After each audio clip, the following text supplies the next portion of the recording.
Well, everybody, hello, hello, hello.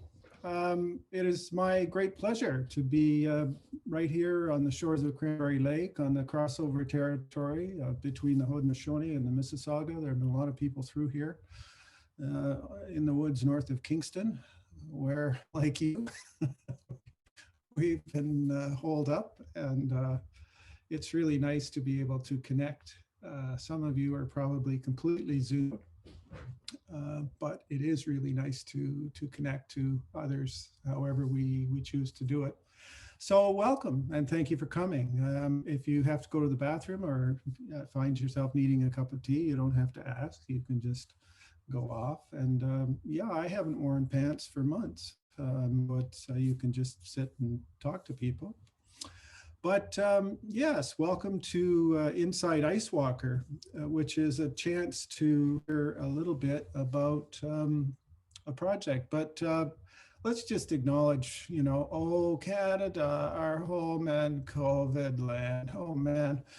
I was doing pretty well for the first, 10, 11 months of this. I don't know about you, but I definitely can see a creature called cabin fever out the window wanting to get in here. It's been nice since the lake froze and we've been able to get out and ski there, but oh yeah, who knew? But I can't help thinking there's going to be some good that comes from this. So where are we going for the next 45 minutes or so? I want to take you inside Ice Walker, which was launched on October 13th. Some of you were there for the for the online launch. That was an eye opener. It was a master class in the ineptitude of the online host, and also a bit of a master class in the vagaries of rural internet. Here we are inside Ice Walker. It's done very well. It actually did so well it sold out before Christmas, which was a bit of a heart stopper, but it's being rented now. But I want to give you a bit of an introduction to sort of set the stage for looking at bears in three ways: polar bears in the light, polar bears in the dark, bears in a book. I want to do a little reading, and I do want to say thank you to the Writers Union of Canada and the Canada Council for supporting writers like me in doing presentations like this. They actually have an honorarium for an official reading, and thank you to Shelley, Aaron, and my colleagues at the museum. This is an official Writers Union of Canada event, and delighted to have that. And because this is just you and me and your living room, I want to add a little something at the end of this that will get just to kind of amongst us chickens, which is a intergalactic premiere of a bear song that is in the process of getting made. But before doing anything, I have to say that watching the response of, all of the things we hear about on the news, but particularly the response of Carolyn and the team at the museum, these have been incredibly hard times. I mean, adopting a positive attitude, crazy things have happened. I mean, closing the museum and COVID protocols on top of it has led to a push with Richella, who is keeping this presentation going, quarterbacking the virtual presentation, but Jeremy's been doing virtual tours.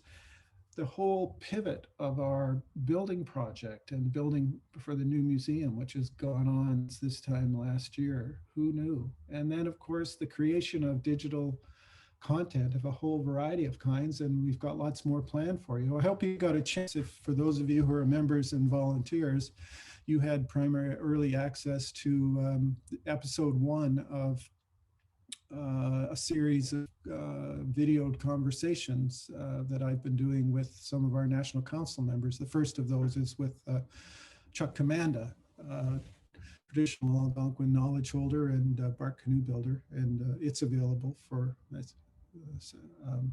well, it's available for access to people, our members and friends, and it will go public next week. But the next in that series is a conversation with John Bizot. But I did want to do a shout out, particularly to Carolyn, who's been leading us all through this very difficult time. And the Canoe Museum is alive and well. You may know me primarily as a canoe head, and that's understandable. I am a canoe head. And in fact, I'm a first generation Canadian who started with Boy Scouts in around 1960 or thereabouts, and started canoeing, and still am canoeing. And I've developed kind of a pathological fascination with these things.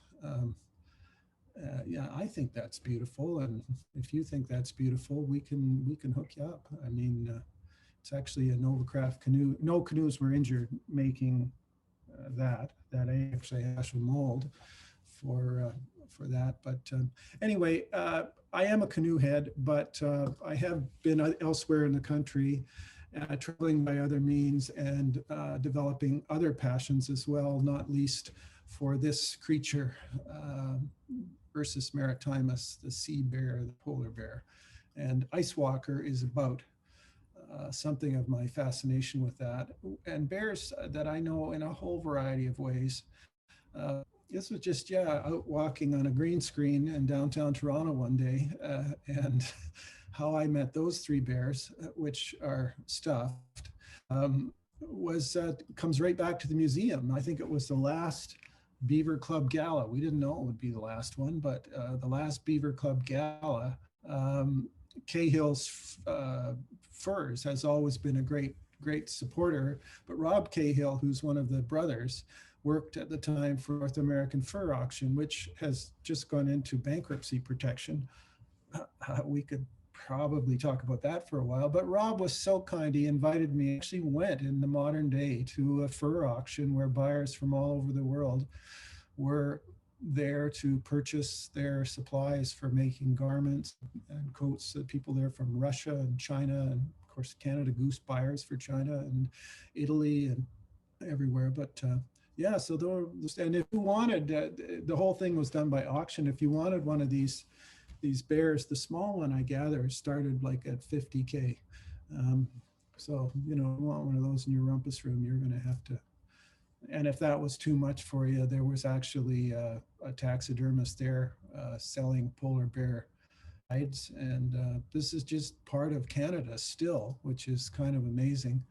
But bears turn up in the damnedest places. So there's the Arctic Circle Pavilion in Norway, this massive bear that had to stand over 3 meters, probably getting on for 4 meters tall. Smelled a bit like ladder, but they're in the tourist thing. And that bear's apparent brother, a little shorter, but is halfway up the stairs at the Explorers Club in New York City. But yeah, so there's one in Oslo, one on the beach in Chicago. I was down there actually picking up a canoe from Ralph Fries, who since died, but he was the sort of Kirk Whipper of the United States for his passion for canoes. But yeah, Yakutsk in the Sakha Republic in Siberia, the horse is their sort of national animal, but bears are what greet you to a hotel there. Resolute Bay, that one smells a bit like lavender as well. And then you just never know. So the first meeting of Arctic Circle, which was an initiative by Olafur Ragnar Grimsson, the president of Iceland, who was feeling a bit left out of Arctic discussions by the other countries that border, the other 7 countries that border on the Arctic Ocean. And he decided that he would have a forum outside of the Arctic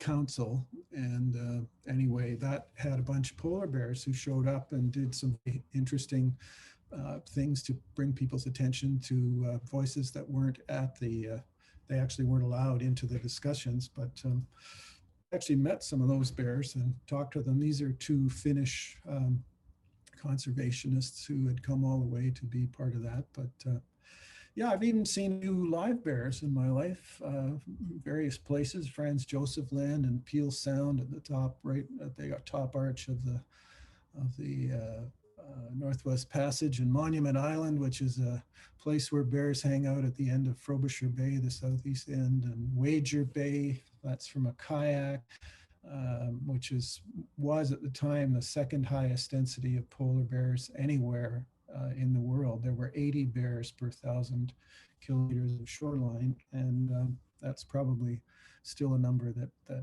makes sense there. If you want to see bears, some of you may have actually been to the polar bear of, I don't know, the planet, Churchill, Manitoba, where the bears, actually that ice has just frozen over the last 2 weeks, and they hang around on the shore though in the fall before they go out on the ice. And there are some amazing operators there who will come and take out in the Thunder buggies, but sometimes you see bears in groups of one. Sometimes you see them when they're eating. And just remember that picture, because what's happened there, that bear, that's a big bearded seal, Ujuk, in Inuit, but the bear has eaten all of the fat off the seal and is leaving all of the viscera and the meat. It's the fat that they want. And, that's what I want to tell you a little bit more. But so sometimes you see them in one, sometimes you see them as families, and possibly cute. And sometimes you see them hanging out with their friends, and those friends could be gulls at certain times of year, glaucous gulls, ivory gulls, sometimes even herring, but northern gulls who know that the bears represent food. But there's a fox, and these two shots are actually taken by my friend Michelle Valberg. And in the name of it's crazy what you learn in the COVID time from your friends and relations and total strangers on the internet.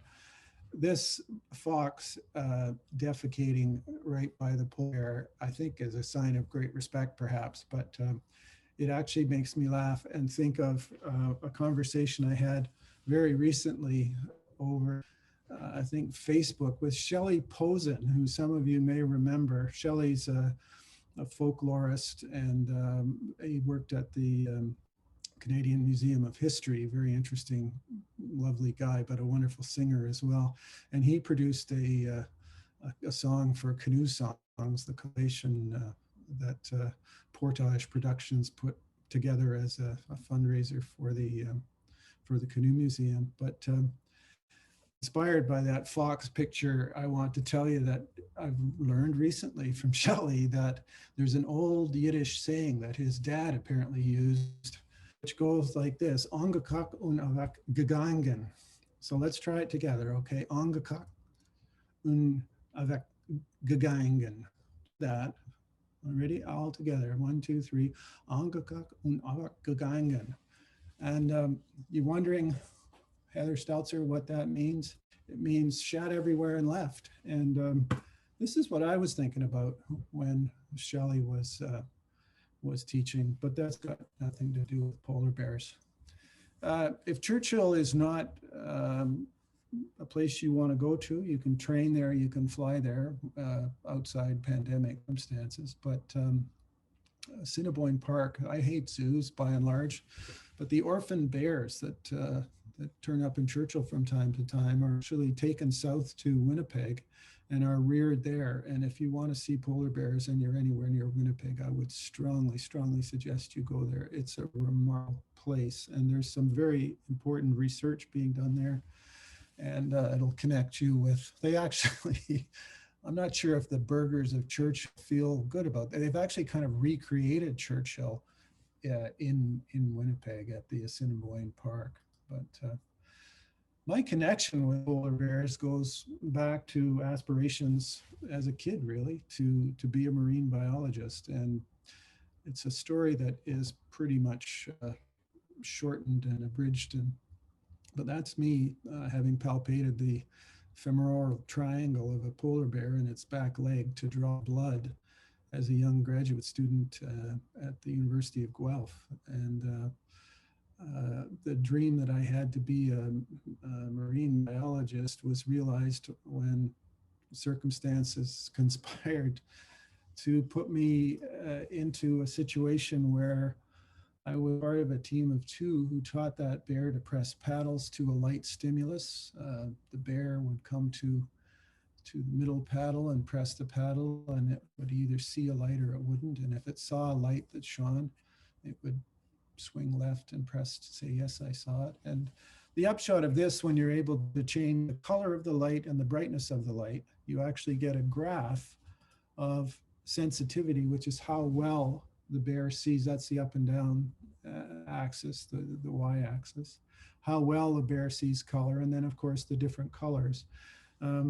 And I was involved in this research, and when it was finished, to cut to the chase, the bear, it turns out, has particular sensitivity in the blue-green area of its vision, which is very interesting. It hunts underwater. The vision of a bear is amazing. I'll say more about that in a minute. But what I do want to say to you is that my dream to be a marine biologist kind of disappeared as I sat in a room with a beautiful animal like that, often in the dark, doing this scientific work. And eventually I just did not have the stomach for it. I could not sit there and be part of this science that was going on there. And I left. It wasn't one of the proudest days of my life, and went off into other directions vocationally. But what goes around comes around. And I had never really done much with that, except I've carried the memory of that bear, whose name was Huxley, with me. And it was a couple of years ago that I was starting into the process, well into the process of writing Ice Walker. And I got a call from the president's office at the University of Guelph, who said, would you come and give a talk to the graduating class in biological sciences? And I said, well, sure, but you know that I quit. And they said, yeah, fine, but we would like you to do that, and we would love to honor you with an honorary degree. And I thought, wow, it's not every day that happens. But I ended up having to stand up in front of all these biologists in Memorial Hall at the University of Guelph, and basically explain to them that there were two semi-seismic outcomes of my work at the university. I did my undergrad at Queen's, but I explained to them that the two outcomes that were significant for my short stay as a grad student in tech at Guelph was a paper in the Journal of Comparative Physiology and Spectral Sensitivity of a Polar Bear. And the second outcome was my exit from discipline of science and into kind of off that bedrock and towards more the landscape of cultural anthropology, geography, working as an educator and writer. But my attention to bears and attraction to bears has been quite profound. And at the university, they were very, very kind. You know, they said, while I think it was there for 2 nights and bits of 3 days for various events as one of their honorees. And they said, is there anything you want to do? And I said, well, you know, back in the 70s, I worked with a bear called Huxley, and I heard that the rug now, could you help me with that? And sure enough, they said, well, we don't know anything about that. But anyway, eventually, 3:30 on this day, I went to the vertebrate anatomy lab, and because of some quirks of his hide, I recognized Huxley. There he was. And so a lot's happened since I worked with Huxley. Climate change has come on to into the lexicon and the thinking lexicon of words we use and the thinking that we use, and the world has changed, and the notion that we are in a sort of geological age shaped by humans is alive and well. And this animation of the summer minimum of ice, I don't know if you can see my cursor, but that's Prince of Wales Strait between Victoria Island and Banks Island in here. And in the 70s, I stood on that ice in July, big solid ice, and latterly you can swim in that strait. So a lot's happening, and bears, of course, are being affected by that. But in order to sort of tell the bear story, I want to go back to a conclusion that came out of my book before Ice Walker, which is called Circling the Midnight Sun. And I get too deeply into the weeds, but that was an attempt to put a human face on climate change. And I inspired by Michael Palin, one of the Monty Python people who went around the world at the equator, and then he went from pole to pole, from the North Pole up to the South Pole along the 37th line of longitude. I thought, wouldn't it be cool to put a human face on climate change and to travel around the world at the Arctic Circle? And that's what I did. And I ran across many, many people who told me of, a lot of them indigenous people, who told me of these grand schemes of people in the Middle Earth to take them away from the land, to take them away from their beliefs, to impose education, to impose theology and religion and that sort of thing. And the impression that came out of that project, having traveled around the world, was, well, it kind of captured in this image from the Apollo days, which you've probably seen before. It's the Earth at night, and you can see where all the light is of all the big centers around the world. But if you look at the equatorial rainforest down here in South America or up here in the north, it's all dark. And the more I hear about grand plans that go wrong for northern housing, and it doesn't matter what country you're in, particularly Russia, Canada, the US, Scandinavia, it doesn't matter what country you're in, people have been put upon by great ideas that were hatched closer to the equator. And I kept thinking, you know, we of the enlightened Western traditions of knowledge seem to think that we hold this light that we take into the darkness. And the prevailing kind of insight that came from going around the world is that we should stop, and this has direct implications for people in the museum business. We should stop thinking about taking our light into the dark places at the edge of the world, and instead start thinking, turning the idea upside down and start thinking about letting it out of the people who were there in the first place. And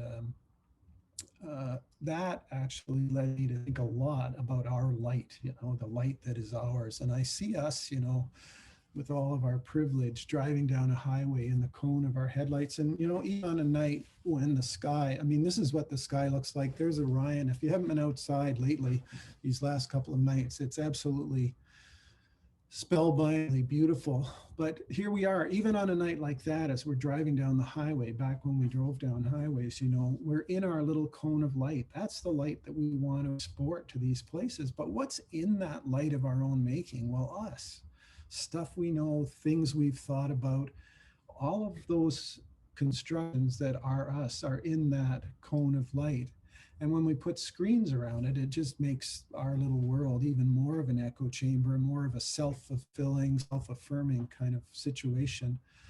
And the real insight for me from being with people in the North is that, as I'm a product of all that in the cone of light, but out there in the darkness are other things that other people know about that we don't see because we're blinded by our own light. And they could be particular types of beauty, indigenous communities. I mean, there are a lot of things in the darkness. And so I want to say, well, if we're going to educate our young people for a successful and harmonious future, I think we need to start being able to turn off our lights and look in the dark. And well, Ice Walker is this, an attempt to do that. So I want to, with the three little bits, I want to show you bears in the light, bears in the dark, and bears in a book. If you say, well, I haven't seen a polar bear in a long time, I'd say, well, no, all you have to really do is just check out the number of products that are actually advertising. Listen, while you're looking at that, I've got to go let the cat in. We're at home. I don't know how these animals survived without full-time door person. Back shortly.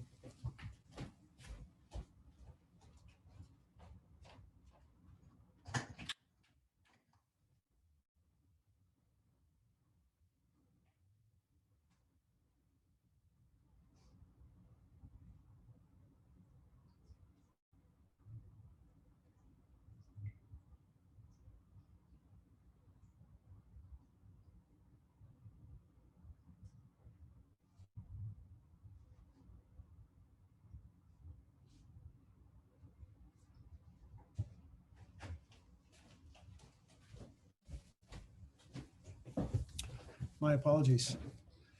You name it, it's been sold with polar bear imagery, from cars to consulting to candy to cereal to clothing to rum to various beers and other types to products.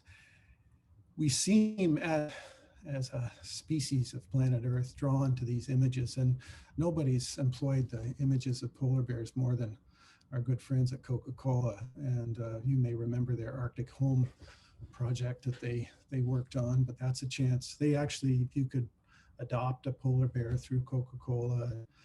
Coke's been, they actually helped the World Wildlife Fund at one point during that campaign. I used to laugh because their site you would go to when the polar bear got on the can was called Arctic Home, and you went to that site and there were no people anywhere near that site. It was as if polar bears were roaming in an unpeopled wilderness. But people have lampooned Coke for that, and I mean, Coke has employed bears and the guy in the big red suit, although who's wearing the red suit is sometimes not as clear now. There's a Mountie and a polar bear that turns up in tourist installation around this country. Polar bears in the light, they're out there a lot. But I wanted to, because of my background in science, I knew a little bit about polar bear natural history, and I wanted to bring some of the wonders of this bear to light. And bears in the light, I mean, there's a lot of science, and it's ongoing, and it's elegant, it's beautiful, including the work that I couldn't do. I mean, polar bear vision, when you think about it, polar bears can function in 24-hour darkness and blinding 24-hour light. I mean, they have a third eyelid like some animals that serves either as a kind of a mask underwater, if you like, or as a sunglass. But their ability to deal with effectively in a variety of light conditions is pretty amazing. But there are other aspects that I wanted to bring into this story. And well, I mean, Canadians have a particular responsibility, I think. There are 19 subpopulations of polar bears that have been identified throughout the circumpolar world, and they're just in the Northern Hemisphere. 2/3, 20 to 30,000 bears is the estimate that live there. They're creatures of the ice, and in many places the ice is disappearing. And I think we need to pay attention to that. But we also need to pay attention, I think, rather than to get beyond the kind of image of the cuddly bear and into some of the amazing things that polar bears can do. And I just want to give you a sampling of those. I think if you've ever followed a bear, like there's a shot on Ellesmere Island following the footsteps of a bear. Like a fox, if you've seen that, I mean, the most efficient way to walk if you're in snow is to put your back foot into the footprint of your front foot. But what's really disconcerting about that, it's efficient for the bear, is it often, if following bear tracks, it looks like the bear is walking on its hind feet, which is a little weird. And all other things about bears that you may or may not know. I mean, you see the way that bear is pigeon-toed like that. And that's something that bears use to great effect to keep their balance, to keep fluidity of motion, to have economy of motion. But also, if you're wondering why polar bears do that, next time you're walking up a sand dune or walking up even on snowshoes in snow, the temptation might be to put your feet in a herringbone position, but try this is what the polar bear does. Put your toes in like that, and I think you'll find out why the polar bear has a pigeon toe. Here are some of the other fascinating things about bears. You know, when you think about bears in a cold environment, let's say minus 37 degrees C on the ice there, well, inside the bear, it's plus 37 degrees C. That's a difference of whatever, 74 degrees Celsius. And when you think about that, you have to say, you know, it's like when it's that cold outside and it's the warmth in your house. In the wall is a transition from super cold to super warm. But in the case of our homes, you know, it's a it's a wall, you know, it's full of insulation. In the case of the bear, it's maybe a centimeter or two on the bottom of the foot. And somehow they're still, yes, they have hair. You can see the ones that are at Assiniboine Park. The hairs, normally the hair would kind of cover these pads, but even still, you know, walking on the ice, somehow they've got a 70, sometimes maybe more degree difference, and still they're able to function without freezing their feet. Absolutely amazing. And then, you know, polar bears, all from brown bears, and one of the things that happened is they ended up getting a longer snout. And evolutionary biologists have thought that maybe that has allowed them to be better, more effective hunters of seals with a longer jaw, where the biting teeth are here and the crushing teeth are further back. But here's something, let's just stay on the temperature thing for now. So let's say it's minus 37 outside. It's their temperature is the same as ours inside. They're mammal, they're warm-blooded, homeotherm. And between the blackness of the nose and the inside of the bear's head, in those 23 centimeters, amazing stuff has to happen. As they're living and doing what they do, keeping their feet warm, they're breathing in dry, cold air.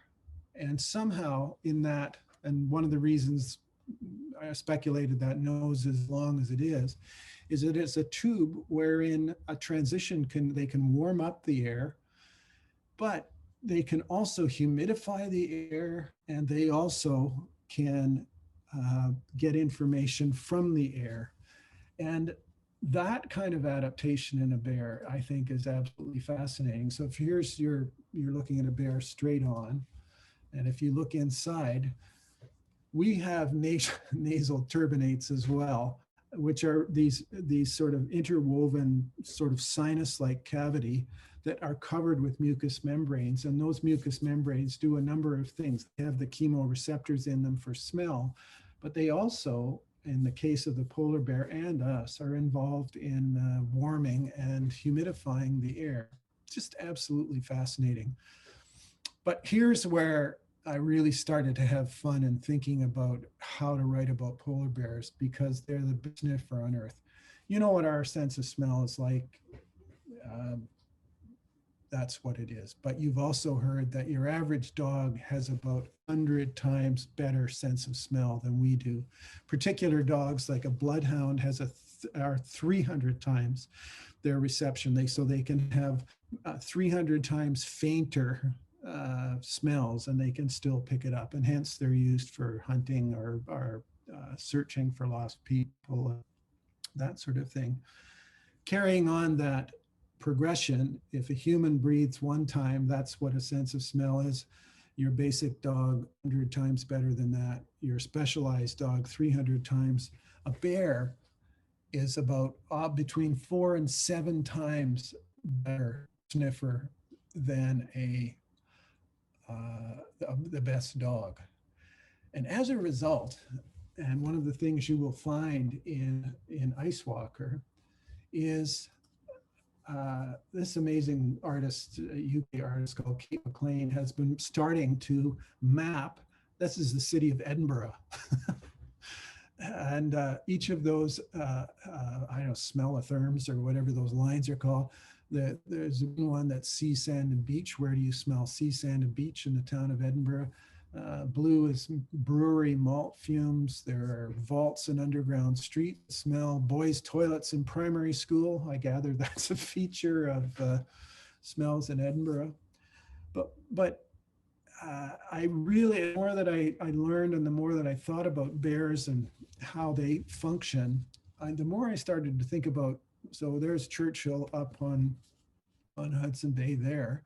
But a bear that's hanging out in Churchill is actually privy to smells that are circulating in the jet stream and in the weathers of North America. And in fact, Kate McLean's maps, I've just laid that on top. The world of the bear is not so much a geographic, topographic world as it is a scape of molecules and smells. You know, the steel mills in Ohio, it can smell. But With those smells, of course, and because bears are apex predators, come all kinds of other nasty stuff. And cesium-37 and strontium-90 are two of the radioactive isotopes that came out of Chernobyl, the meltdown of those reactors. And those are radioactive isotopes that are being measured in plants and animals. And because bears are at the top, if it eats a thing that has eaten things with those in it, it gets magnified in the bear. But in the hair of Huxley, for example, we found DDT, we found mercury, we found lead, we found PCBs, and those are having a tremendous effect on the bear. And so one of the compulsions to write about bears was to kind of bring to the attention of other people some of the stuff that I'd learned about how bears are kind of emblematic of this world that we've occupied. But the last thing I want to tell you about, just about bear physiology, you know, when you go and you have a campfire and you make s'mores, okay, so you get some wood, you get oxygen from the air, a spark, and it produces CO2, water, and energy to cook your s'mores, heat and light. Well, remember I told you there was a picture of the bear who had the bearded seal that eaten the fat off. It's not interested in the meat because what it does with the fat is put calories in its own body. But the polar bear combustion equation is more or less the same as making s'mores. It eats fat, it needs to store fat, particularly for the summer when bears really don't eat. It needs oxygen, which it gets from the air, warmed as it comes up through the nose. And that produces three things, among others, carbon dioxide, water, and of course, energy that helps it go. But here's the cool thing. These sea bears live on salt water. And although the ice is fresh, they can't eat the ice because it's thermodynamically not, well, you know, it's like eating snow and it doesn't quench your thirst. Well, it cools you off. So there's really no fresh water for most of the year when the bears are on the ice. And what's happening is they're actually using what's called metabolic water. They can actually get water from eating fat. Who knew? Bears in the dark. So this is outside our cone of light. And this is some of the things that I learned going around the world. You know, as I went along, I would explain to people that, you know, a lot of people are looking north. People I'd meet along that trail. I'd say a lot of people are looking north because of climate change, and the images that come back for many of them are polar bears in an unpeopled wilderness. And I would say, well, you know, that's a problem. And the further I got to Siberia, the more I came across people who would listen to that through a translator and they go, you know, we were bears once. And we'll probably be bears again. So the whole idea that bears and people are kind of separate categories kind of got turned on its head. Now, we've got bears on the brain in our Western and the wisdom that we carry with us. We look up at the night sky, we see the Big Dipper and the Little Dipper, and those are Ursus Major and Ursa Minor. They're the bear. Doesn't say which type of bear, but that is our bear in the northern sky. And in fact, Arctic, the term Arctic comes from Arcticos, which I think is Greek for the home of the bear. So this is written right into our DNA. But what would happen if we went into a place where meeting people for whom that's not the case? And that's exactly what happens when you go into Indigenous communities. And again, you know, this is relevant for what the Canoe Museum is doing as we walk our craft back to the communities. We're also walking, I hope, back on our assumptions about how the world works and how those communities work and all that sort of thing. But women like this, or Zoya on the bottom, Victor and Ostinia lap tender, three different parts of Siberia, all in one way or another, told me about bears. And in fact, in one place with Zoya, to this bear festival where people were dancing, and because of the relationship between, this is built around the harvest of a bear, because of the relationship between peoples, and the dancers actually cover their heads so that the bear is not totally aware of who's doing the dancing, as a sign of respect or some kind of it's a very different world, and a world that led me to conclude as I was thinking about the things that I'd learned from that trip. So in our light, we have bears and we have humans, we have subjects and objects, we have inside, we have outside. Well, out in the darkness, for us, the categories of human and bears are much more fluid, and the language that's around them and the way that bears and people are written into the cosmology of people I met along the way really led me to think. And that has led to some interesting and revelations, if you like, of figuring out what I, is the entrapment of our own perspective. So that's our night sky. For those of you who know it, there's the Big Dipper on its side. There's Polaris, the North Star. There's Cassiopeia. Here's Orion, we call Orion with the 3-star belt. And here's the Hyades, which we call the Hyades, and Aldebaran, the brightest star there, running in front of the. So that's our sky, and we have our characters associated with it.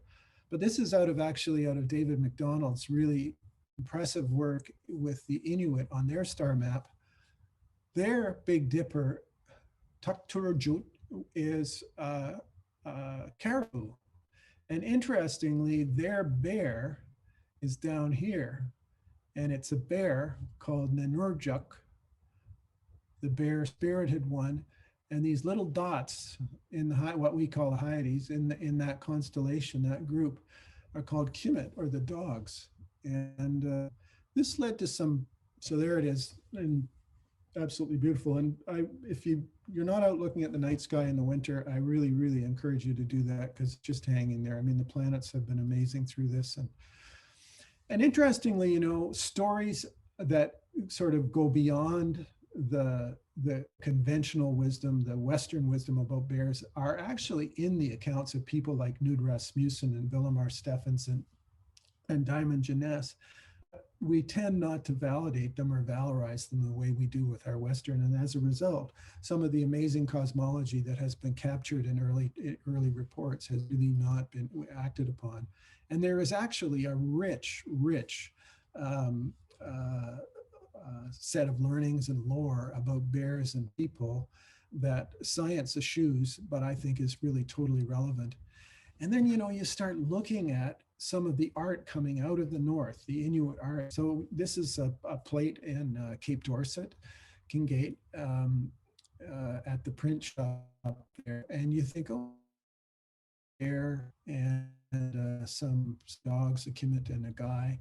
Well, that's a pretty story, but I didn't know it was a star map until somebody explained it to me.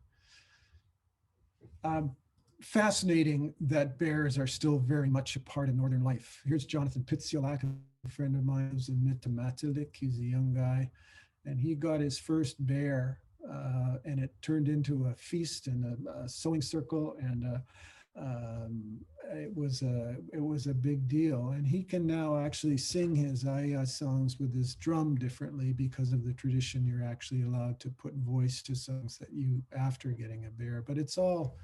I follow him quite carefully and see him from time to time, but he's been part of the learning, And so here you've got this sort of a dancing bear that would sell very well.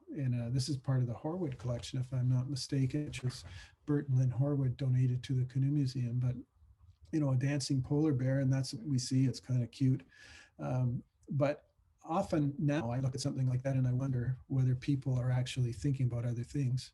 And this is a sculpture that I have that I thought was a bear. I bought from a kid on the beach in Repulse Bay back in the early 70s.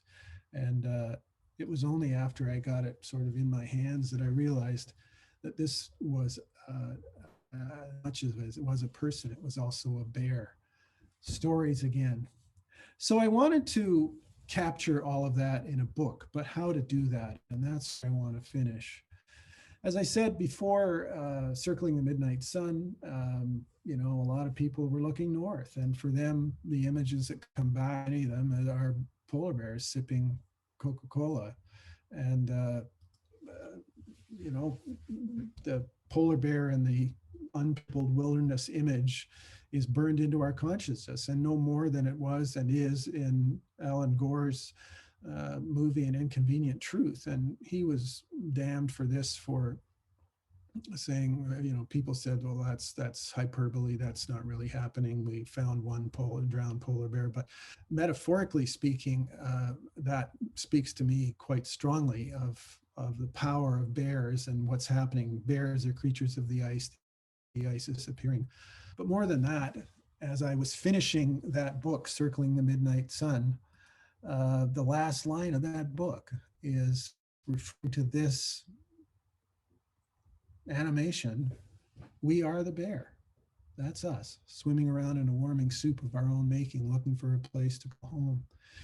And Ice Walker was an attempt that took a long time to write. It took nearly 4 years to write, but it was an attempt to make a portrait of humanity in a finite period of time in the life of one bear in southwestern Hudson Bay.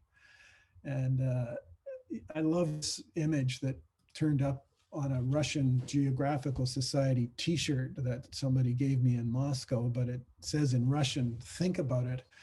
And the idea behind Ice Walker was to say, could I write a book that would provide a space for a reader to think about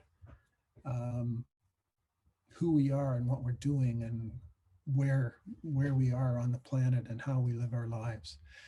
And so with that kind of broad desire came a bit of a stark realization, 20 odd, 24, I don't know, books later, written in many cases about the relationship between people and nature, and canoes are in there, but written rationally for the front part of people's brains. I thought, I'm not sure I've changed anybody's behavior or anybody's mind about anything relative to the things that I've found in the world. I'm not sure anybody's living their life differently.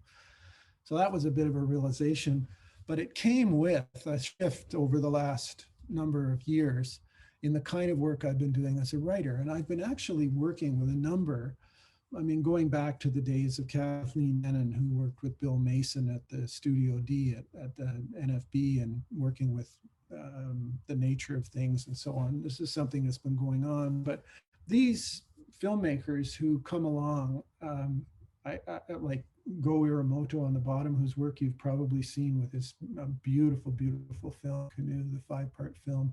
And there's Jason Van Bruggen, who's a commercial filmmaker and a total fine artist, and a still from a project we did with bears in Amsterdam. That's a wind-up bear, if you're interested. But what I realized about these filmmakers is that they're not aiming at the front part of your brain like I did as a writer. They're aiming with that often intoxicating blend of sound, idea, and imagery. They're aiming at your heart. And I thought, wow, what would happen if I remembered Huxley and aimed, pay my debt to Huxley, and did a book. And the book is Ice Walker. And I want to just finish by saying, launching a book in a pandemic, I wouldn't be in a rush to do it again, but it sure has been interesting. As I said, the launch on October 13th was almost a total and utter disaster. It was my first time on Facebook Live, and I'd learned a whole bunch of stuff on how to broadcast from home with a green screen and all that stuff. But the internet failed, I think, 4 times during it anyway. I'm happy to tell you, if you put in Ice Walker launch into YouTube, a beautiful whole version of it is there. But one of the things, normally I would be doing a barnstorming tour of, halls and Rotary clubs, and radio stations and auditoriums from one side of the country to the other, promoting the book, but that's not happening now. So I've been online, and I did a master class for Edmonton's amazing Lit Fest, a master class in adventure writing with 40 people, and we had a fantastic morning a while back. And I've got to talk to some of my heroes, Steve Paikin at The Agenda on TV, and Eden Mills Writers Festival, which is a tiny little town, but a very seriously big festival. But I did a panel with Wade Davis and Steve Heighton. Just thoroughly enjoyable. But then you get wind from people in Australia or Norway who participated in some of these things because you can. And so this webinar is probably an example there. I have a feeling my Uncle Colin and Auntie Lorna in Blairgowrie, Scotland, it's whatever time it is, it's evening there. I think they might be part of this, but selling a book beyond the borders of Canada becomes interesting because the book is only distributed in Canada. Man, talking to Bob, I was so glad to talk to Bob McDonald at Quirks and Quarks and get some ink in the Globe and Mail and in the papers in Kawartha and Guelph and the Wall Street Journal of all places, an amazing review there. And probably the sort of I don't know, apex of crazy stuff that happens in a pandemic when you're trying to launch a book. I got an invitation from the Jaipur Literature Festival in India and ended up with David Walker Wallace Wells, who's an amazing writer from New York City, Marcus Mensch in Denver. But we were broadcasting through that website to people literally all over the world, a discussion about the uninhabitable Earth. It's been crazy, and it's been fun.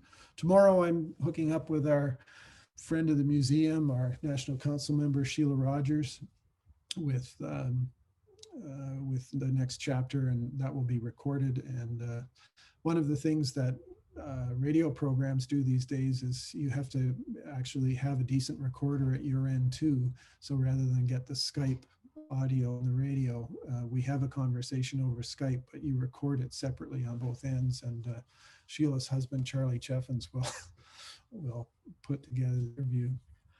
But I wanted to finish up with a reading.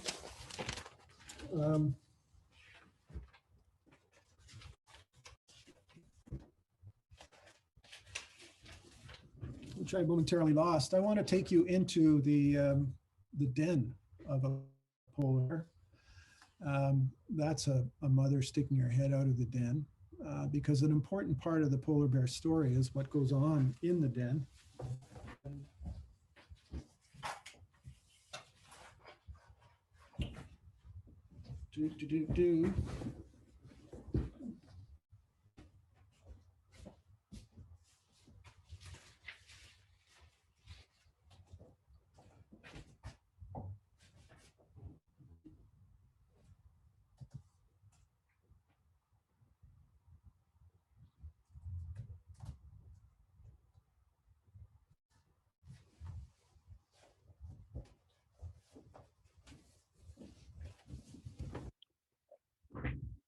So that's what it looks like, but I want to just give you some architecture here.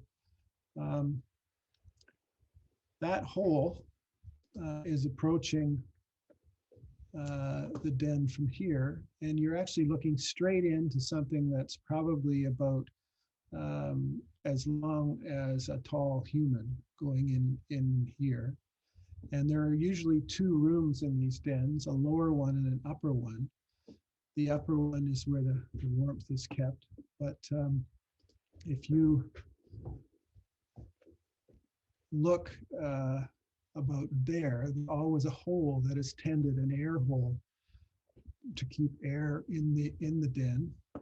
And then if you look the other way across the den, you're actually looking at the upper room where warm air is trapped up in here, and a lower room. And it's a pretty amazing structure. And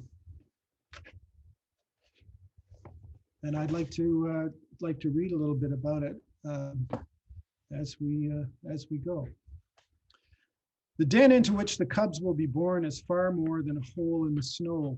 From the early days of formation, as new snow has fallen, even more remarkable when one considers her sleepy state, Nano keeps an exit tunnel close to the surface of the downgrade hole. Bit by bit, she's lengthened the den on a regular basis by digging it out with her claws. Much like the anatomy of her own expanding womb, there's a smaller tunnel toward the outside, and up inside is a bigger space where she resides. Early on, extra snow will be pushed out the exit tunnel. Time moves on and her radiant heat is absorbed by the internal walls. The space expands ever so slightly, and she packs out a flat platform on which she can rest without sliding down the exit tunnel. The elegance of this design lies in the creation of a space that, while close to freezing, still allows for body to shape its walls. Through a little chimney she scraped above, new air enters the den. Like the exit tunnel, this hole has to be tended as well to ensure that it lets in sufficient air without causing too much heat loss. As this process of denning continues, as if by magic, one ball of cells at a time awakens in her uterus. Fully 5 months after mating and conception, the growth of this year's brood continues. If all goes well, in only 60 more days, there will be 3 bears sharing this one sheltered place.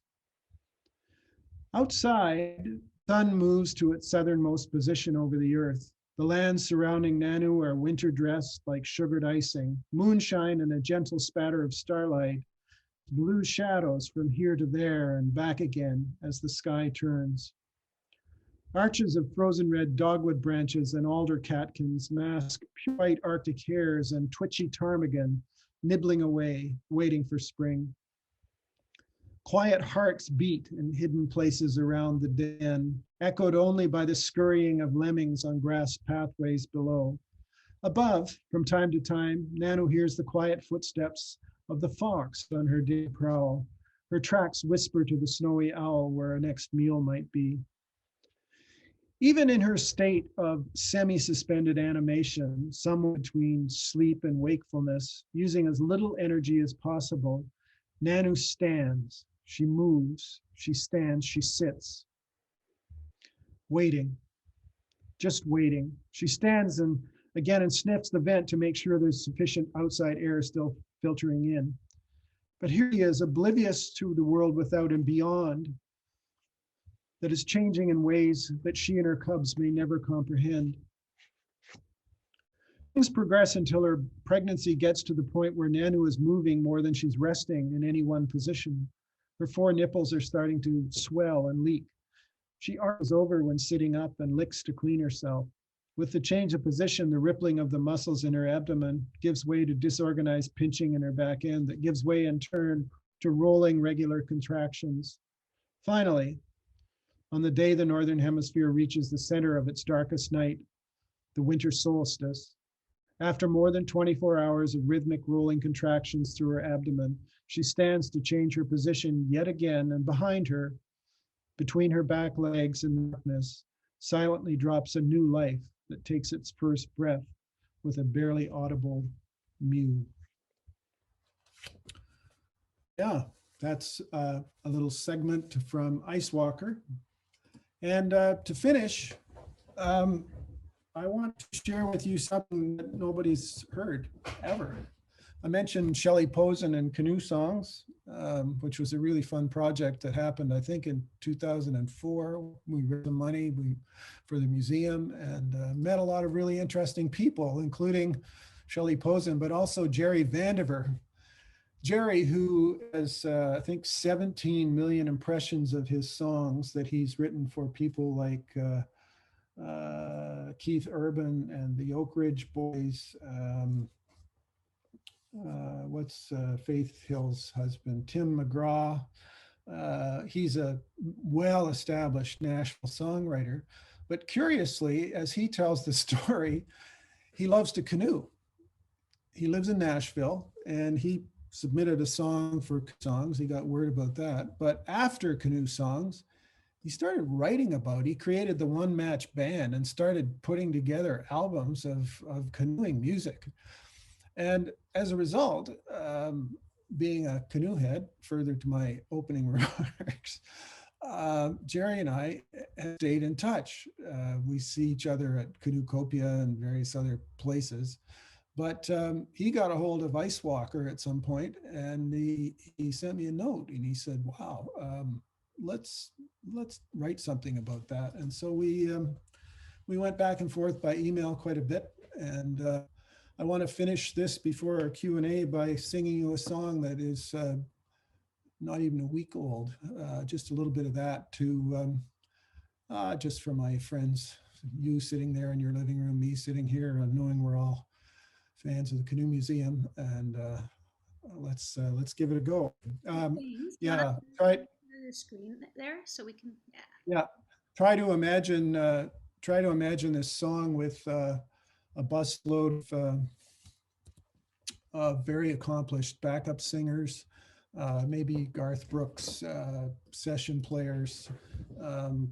Yeah, everything that Jerry brings to songs. We've got a band of one here in Sealy's Bay. But Karen, I don't know if people can see this. The rhythm that's going to be, maybe people will be able to see this just on my screen. The rhythm that's being played for this is the boom, boom, boom, boom. That's going to come from a guy who was a character in Farley Mowat's People of the Deer, my friend Hickwalk, David Serkowak, who I've known for years. There he is. We led a trip together to the North Pole on a Russian icebreaker a few years ago. But he's got a bit of the Dickens in him. And yeah, Elvis is in the building, and I'm thinking he's going to be part of the band. So imagine the boom, boom of a beautiful Inuit drum. She slips between twin worlds of water and ice. On the edge of earthly survival, white fur shimmers in the Arctic night of a changing earth. She's ever mindful. She is us, we are her. We walk as one on this fragile earth. In her steps we learn to walk again. We learn to care. She is us. We are the bear. Raven calls echo off towering ice. They've worked and walked so long for it together. Fox shadows sharing the bounty of life. The tracks they make won't last forever. 'Cause she is us, we are her. We walk as one on this fragile earth. In her steps we learn to see again. We learn to care. She is us. We are the bear. Drop by drop our world is melting away. Hands of the clock picking up the pace. What would it take to understand? What would it take to comprehend that she is us, we are her. We walk as one on this fragile earth. In her steps we learn to see again. We learn to care. She is us. We are the bear. She is us. We are the bear.